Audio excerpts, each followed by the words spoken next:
Geçen sohbette min gayri haddin ifade ettiğim gibi, hani sizin öteden beri hep böyle IŞİD gibi, Bukaram gibi, El-Kaide gibi, Mürabit'in gibi ve daha adı ünvanı duyulmamış değişik terör örgütleri hakkında belki 50 defa terör örgütü demenize rağmen, terörist Müslüman olamaz demenize rağmen, Müslüman katiyen terörizme girmez demenize rağmen, yahu bir türlü bunları karalamak istedik, karalayamadık.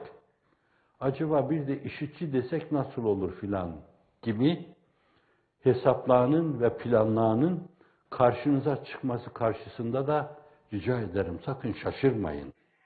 O mantığın normal gördüğü şeylerdendir bunlar. Öyle bir mantık ki, mantık açısından iflas etmiş bir mantık. İflas etmiş bir mantığın nesebi gayri sahih düşüncelerinden biri olduğunda bence şüpheniz olmasın bunun.